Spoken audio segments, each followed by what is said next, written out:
Assalamualaikum warahmatullahi wabarakatuh. Kembali lagi bersama saya Guntur Nur Cahyanto dalam materi tutorial SPSS. Ya, pada kesempatan ini kita akan mencoba untuk latihan menggunakan SPSS, yaitu uji instrumen validitas dan uji reliabilitas. Nah, di latihan soal nomor 2 ya, dengan judul seorang mahasiswa meneliti tentang pengaruh motivasi terhadap prestasi belajar, maka mahasiswa tersebut membuat angket dan diperoleh hasilnya sebagai berikut ya. Jadi di sini ada 20 sampel ya, ada 20 subjek atau 20 sampel dengan item butir pertanyaan adalah 10 ya. Soal 1, soal 2, 3, 4, 5, 6, 7, 8, 9, 10. Yang kemudian di sini ada skor total ya. Sehingga bagaimana kita akan memasukkan data tersebut ya ke dalam SPSS yang nanti akan kita olah dengan uji validitas dan reliabilitas. Ya, pertama silahkan dibuka aplikasi IBM SPSS Statistik 20. Bisa dilihat di Windows, kemudian pada IBM cari IBM SPSS Statistik, kemudian di situ ada IBM SPSS ya. IBM SPSS Statistik 20 di sini bisa diklik di sini ya. Kemudian kita tunggu sesaat untuk membuka aplikasi terbuka.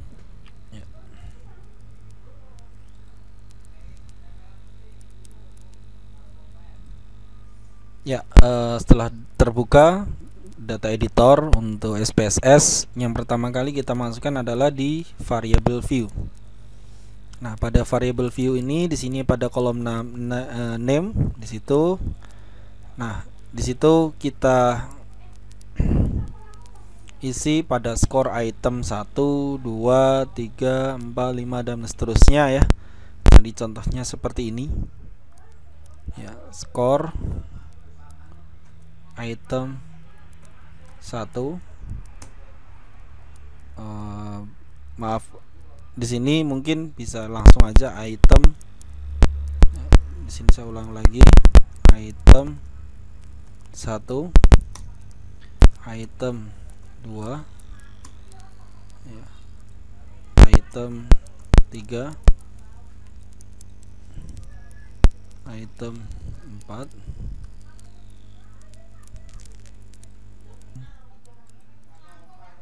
item 10,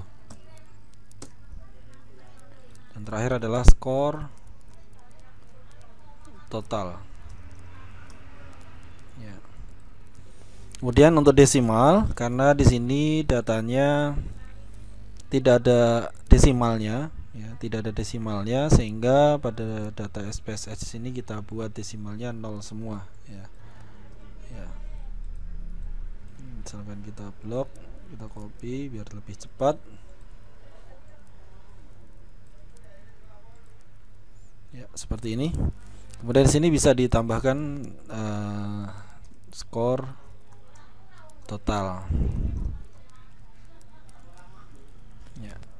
Nah, untuk measure-nya di sini kita sesuaikan saja, berarti ordinal.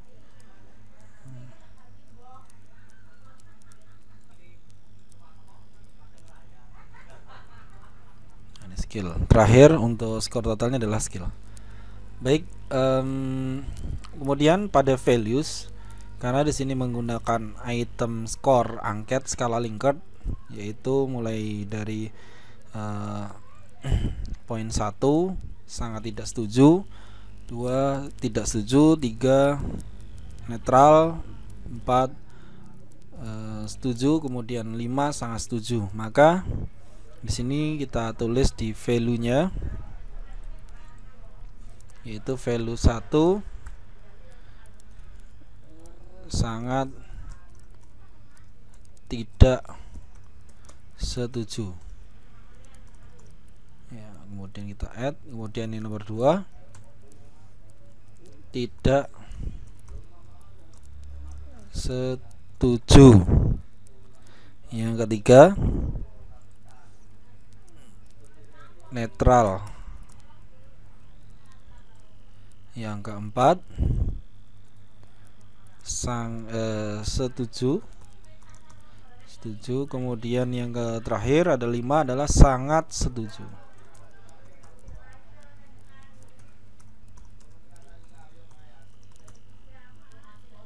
Oke, ya, jadi sangat tidak setuju, netral, setuju, sangat setuju. Ya, kemudian kita klik OK. Nah, di sini sudah terisi 1, maka kita copy saja biar mempercepat pekerjaan. Kita blok. Ya, sampai dengan item 10 saja. Ya, seperti ini. Jadi sekali saya di caranya double klik, diklik langsung seperti ini.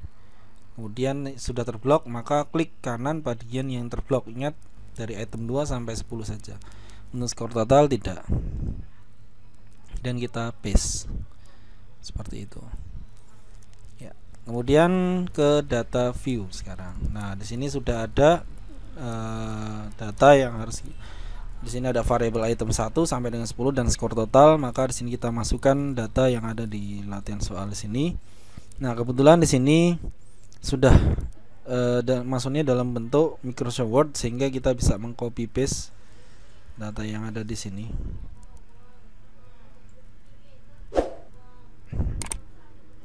Atau lebih yakin lagi kita copy ke ke Microsoft Excel ya. Jadi biar kita cek apakah ada kesalahan apa tidak. Sudah seperti ini, kita klik blank workbook. Nah, kemudian di sini kita paste saja di situ. Nah, sekarang kita jumlah. Ini kita blok, kemudian pilih auto sum. Nah, sehingga dia totalnya akan muncul 31 sini. Ya. Ini untuk menjumlahkan ya data. Jadi nanti kalau pada saat menginputkan data ya, lebih baik sarannya adalah di Microsoft Excel terlebih dahulu agar data yang kita masukkan itu sudah benar. Nah, kemudian baru kita jumlahkan. Nah, total skor totalnya ini sebagai patokan untuk kita cek di sini apakah benar. Oh, ini benar 31. Nah, kemudian kita lihat ke bawah, kita copy aja sampai bawah. Dan seterusnya ya. Jadi 31, 30 dan seterusnya sampai 29 ya. Oke, sudah sesuai. Kalau sudah sesuai kita blok ya. Kemudian kita blok pada Microsoft Excel di situ ya. Kemudian di klik kanan copy ya. Selanjutnya buka data editor yang sudah tadi kita masukkan di variabel, tiap variabelnya kita letakkan di bagian item 1 pada baris ke-1 di sini. Kita klik kanan, paste ya, maka nanti sudah muncul seperti ini. Jadi kita tidak memasukkan satu persatu ya. Nah, ini kita langsung copy paste saja. Kemudian kita lihat. Nah, ini kalau kita labelnya kita aktifkan, maka tadi yang poin 2 di situ tidak setuju ya. Kalau poinnya 1 sangat tidak setuju. Nah, ini seperti ini. Ya, itu cara menginput data angket ya. Untuk cara menginput data yang soal-soal multiple choice kognitif itu juga bisa sama caranya. Nah, langkah selanjutnya adalah bagaimana kita menganalisis data dengan menggunakan uji validitas ya. Dengan menggunakan uji validitas dan uji reliabilitas. Ya, langkah-langkahnya seperti ini. Yang pertama adalah klik, ini kita simpan terlebih dahulu. Klik aja save this document biar aman ya. Kemudian kita simpan, beri nama latihan 2 ya, dalam kurung angket ya. seperti ini. Kemudian kita save. Nah, setelah kita save, di sini kita langkah selanjutnya adalah menganalisis uji validitas dan reliabilitas. Untuk yang pertama adalah uji validitas. Langkahnya adalah sebagai berikut, yaitu klik analyze. Kemudian pilih correlate. Ya, correlate. Ya, analyze, correlate, kemudian bivariate. Ya. Kita pilih bivariate. Nah, di sini akan muncul dialog box bivariate correlation. Nah, di sini ada kolom variables. Nah, kolom variables ini meminta dia variabelnya, berarti mintanya adalah semua variables. Item 1, 2, 3, 4 dan semuanya sampai skor total itu termasuk variabel. Maka di sini kita cukup tekan CTRL plus A, ya, Ctrl A. CTRL plus A sehingga terblok semua. Kemudian pindahkan ke kolom variables dengan menekan mengklik tanda panah yang ada di tengah, ya, seperti ini. Kemudian baru kita pilih OK, langsung OK seperti ini. Jadi data outputnya sudah muncul correlation. Nah, di sini nanti kita akan interpretasi, tapi nanti ya. Yang selanjutnya kita uji reliabilitas dulu. Ya. Oh, mohon maaf, kita interpretasi terlebih dahulu ya. Kita interpretasi, kita buka, silahkan dibuka data Microsoft Word-nya, kita interpretasi output. Di sini setelah kita ketik interpretasi output di sini ya, saya akan jelaskan ya. Jadi silahkan nanti dicoba di rumah untuk menginterpretasikan hasil output untuk uji validitas, ya, validitas. Ya, seperti ini. Saya akan menjelaskan satu persatu. Yang pertama adalah uji validitas. Di sini diketahui n-nya adalah 20. Kenapa kok 20? Kita lihat di sini pada hasil output n. Nah, di sini ada n-nya 20. Ya, kemudian alfa. Ya, alfanya di sini kita menggunakan tingkat signifikansinya adalah 5%. Standarnya ya, atau 0,05.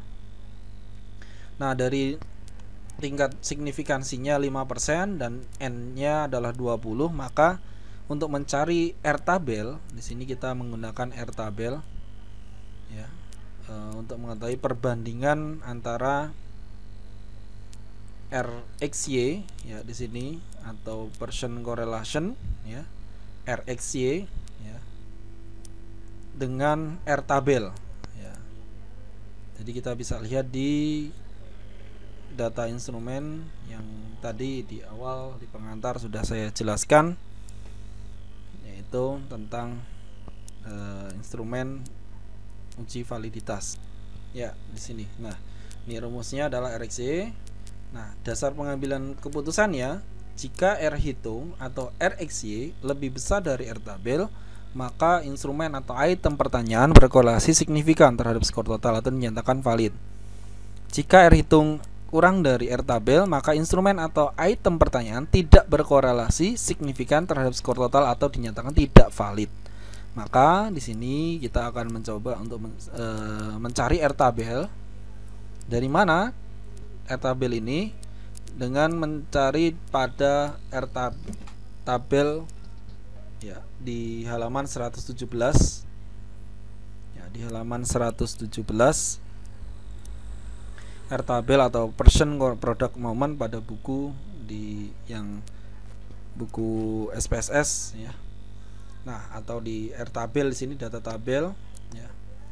Tadi n-nya adalah berapa? 20 ya. Jadi n-nya adalah 20. Kemudian signifikansinya adalah 0,05.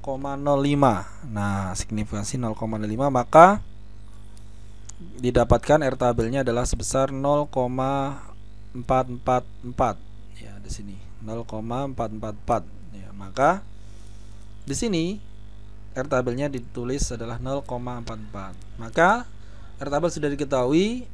Kita lihat untuk setiap item, kita bandingkan dengan setiap item untuk RxY-nya. Kita lihat di sini yaitu pada output, pada data output ya. Yang kita perhatikan adalah di skor totalnya saja. Jadi yang lain kita abaikan. Kita hanya melihat di skor totalnya saja. Ingat, di skor totalnya saja. Misalkan item 1 di sini lihat skor totalnya. Item 2 di sini skor totalnya berapa untuk RxC-nya. Nah, yang pertama untuk soal nomor 1. Di sini didapat dari hasil output nilai RxC-nya 0,662. 0,662 telah di output di sini 0,662, yaitu pada percent correlation 0,662 ya di situ. Nah, setelah itu kita bandingkan dengan R tabel yaitu 0,44, berarti tandanya adalah lebih besar. Jadi RxC lebih besar dari R tabel, maka soal 1 dikatakan valid. Ya, jadi di situ dikatakan valid seperti ini. Ya, maka instrumen atau item pertanyaan berkorelasi signifikan terhadap skor total atau dinyatakan valid. Ya. Kemudian ada valid kategorinya. Kategorinya apa di sini? Nah, kategorinya kita lihat di sini RxC-nya adalah 0,662. Kita lihat pada data di PDF ya, e-book uji instrumen penelitian. Nah, di sini kita lihat pada penentuan kategori dari validitas instrumen. Nah, di sini kita lihat tadi 0,662, berarti masuk ring mana ya di sini? Nah, di sini kita lihat 0,61 ya. Jadi di sini 0,61 sampai dengan 0,8. Maka di sini termasuk kategori validitas tinggi atau baik. Maka di sini validitas tinggi. Kemudian untuk soal nomor 2, caranya sama, kita lihat dari data output di sini yaitu 0,597 ya, 0,597 kita bandingkan dengan R tabel ya, R tabelnya 0,44, maka soal 2 dikatakan valid ya karena lebih besar ya. Maka ini kita lihat untuk tingkat kategori validitasnya bagaimana. Nah, kita lihat di sini validitas sedang ya. Di sini 0,597 itu masuk ke validitas sedang ya, atau cukup ya. Dan seterusnya sampai dengan soal item ke-10 ya, soal ke-10 ya. Oke, jadi seperti itu untuk uji interpretasi uji validitas. Nah, uji validitas ini untuk tiap item ya. Nah, kita lihat mana data yang tidak valid di sini. Jadi data yang tidak valid yaitu pada skor pada soal nomor 4 ya. Di sini tidak valid. Kemudian soal nomor 6. Kemudian ada lagi. Oh, tidak ada lagi. Jadi ada 2 ya, soal nomor 4 dan soal nomor 6. Jadi seperti itu. Itu kalau kita bandingkan dengan R tabel ya.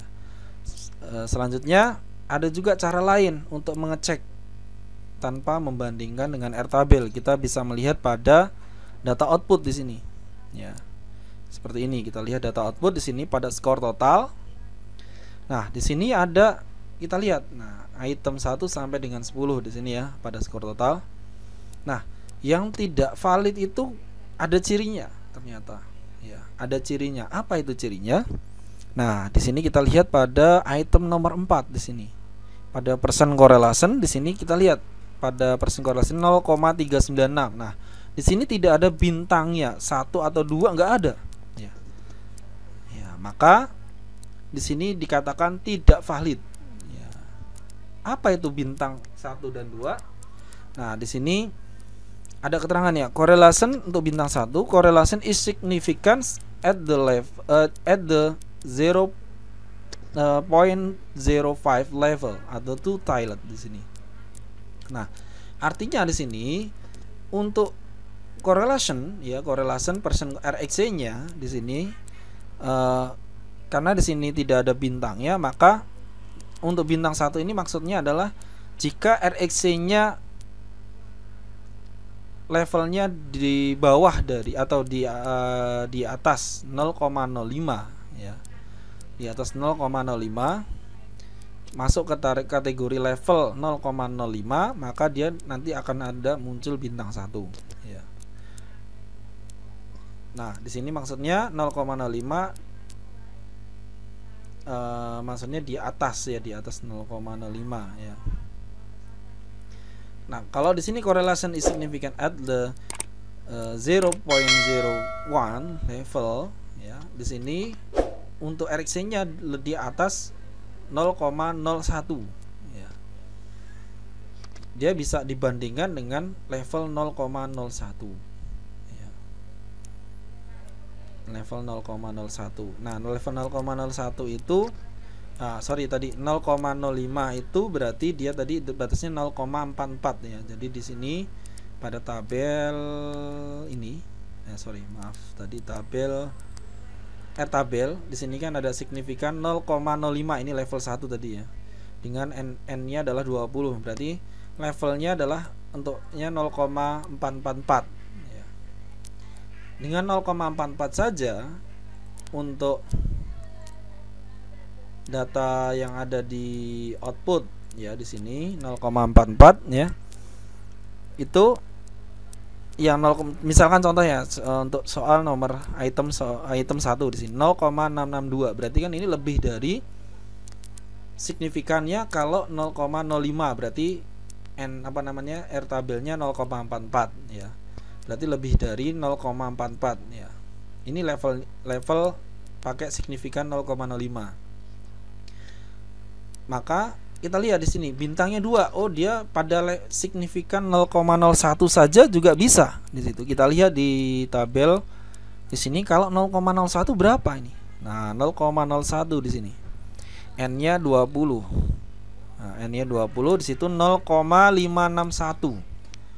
Nah, kalau kita bandingkan dengan R tabelnya 0,561, bagaimana signifikansinya? Bagaimana ininya? R tabelnya, R hitungnya dengan R tabelnya. Kita lihat di sini 0,662. Tadi kalau pakai signifikan 0,01, kita lihat tadi di sini 0,561. Berarti masih di atas kalau menggunakan level 0,01. Ya. Mudah-mudahan bisa difahami. Di sini kita maksudnya tadi di situ adalah secara otomatis di sini sistem akan melihat, oh ini masuk ke level 0,01 ya.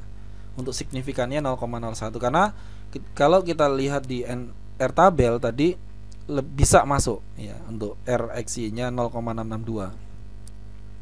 Yang ini nomor item 2 0,597 ini juga masuk ke level signifikan 0,01, karena tadi levelnya 0,01 itu kalau kita R tabelnya di sini 0,561.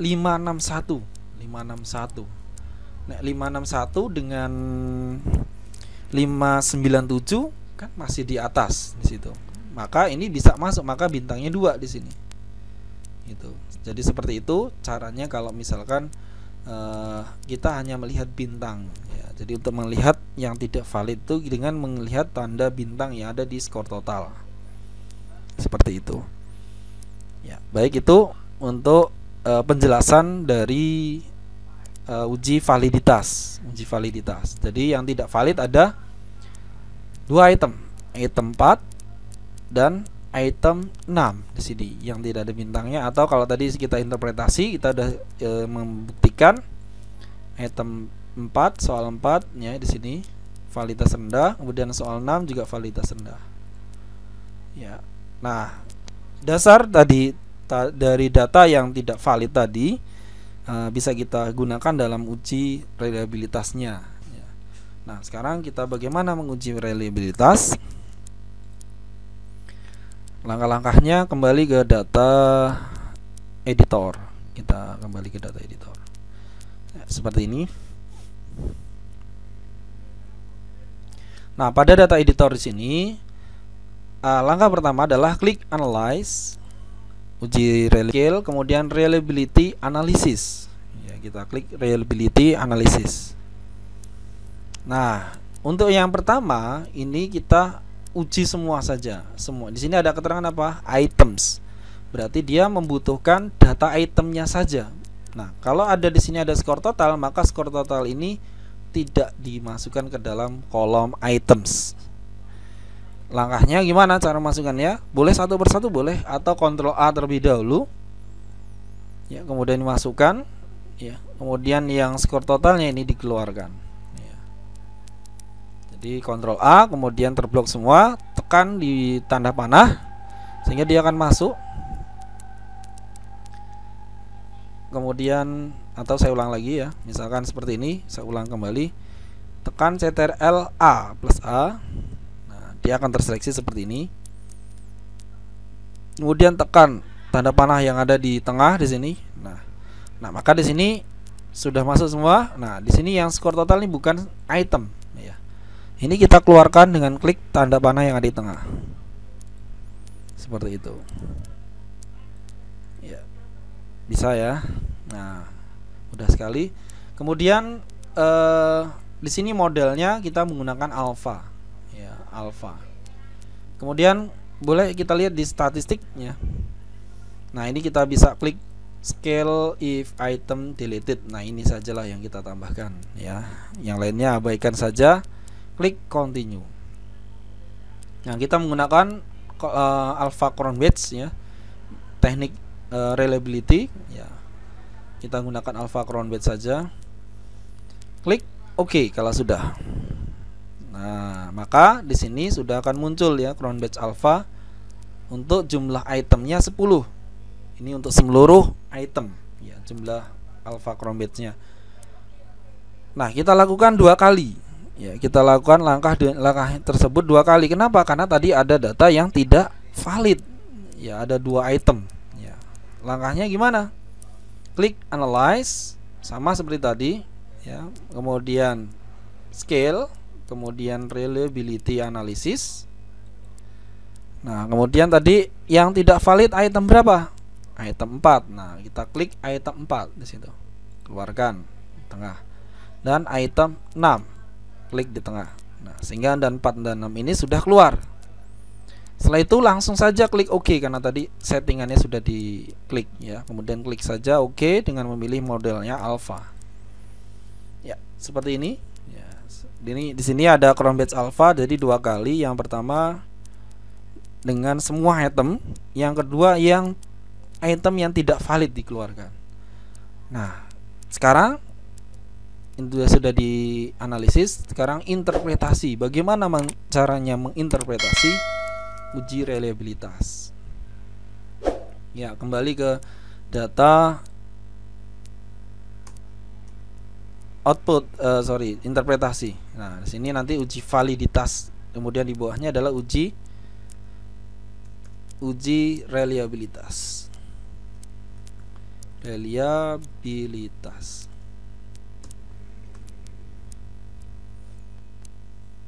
Kita ketik sudah saya ketik untuk interpretasi uji reliabilitas. Nah, sekarang saya akan menjelaskan interpretasinya. Nah, ini yang kita ambil hanya data satu saja yang reliability statistik untuk n itemnya atau jumlah item 10. Kita ambil dari hasil output di sini.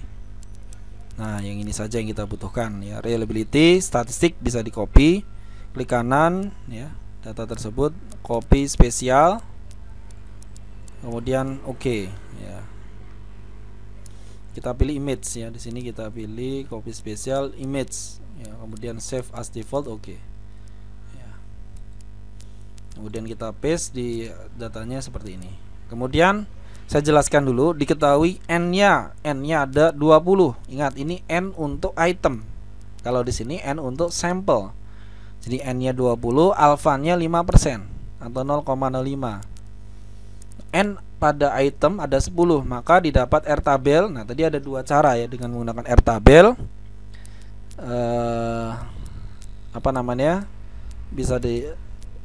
Bisa dilihat di halaman.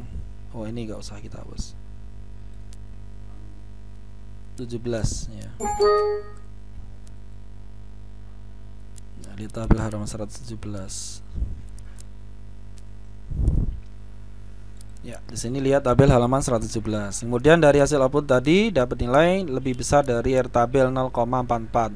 Atau bisa juga dengan menggunakan perbandingan 0,7. Jadi kalau lebih dari 0,7 atau 0,6 maka dikatakan reliable ya. Maka disebutkan soal-soal tersebut dari 10 soal tadi dikatakan reliable. Atau kategorinya apa? Kita lihat di hasil di sini.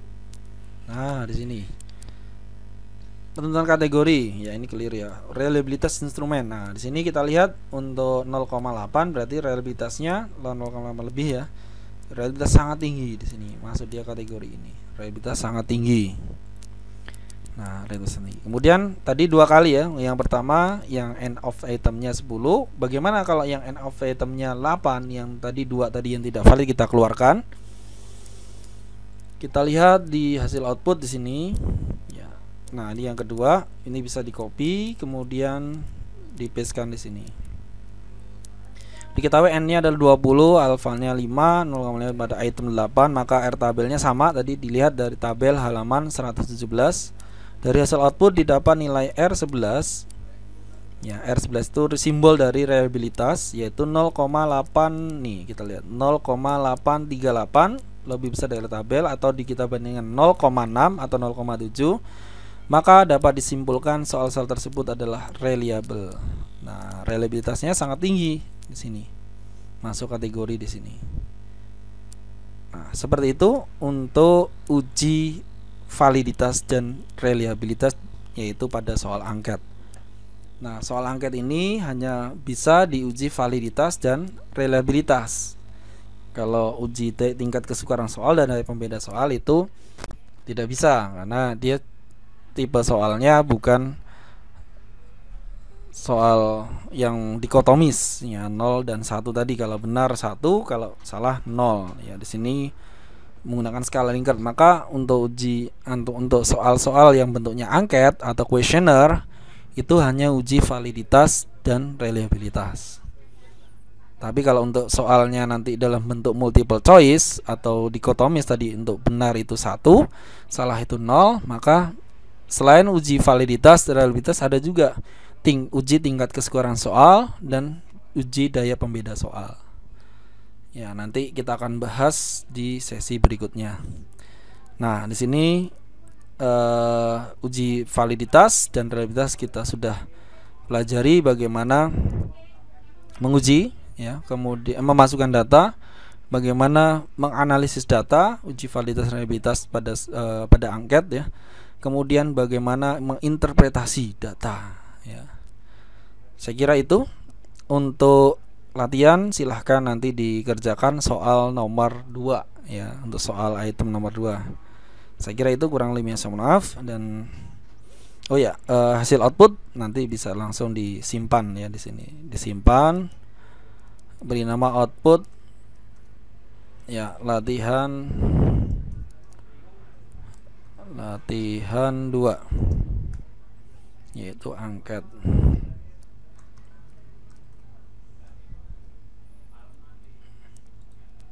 Ya, seperti itu. Saya kira itu, kurang lebihnya saya maaf dan saya kira assalamualaikum warahmatullahi wabarakatuh.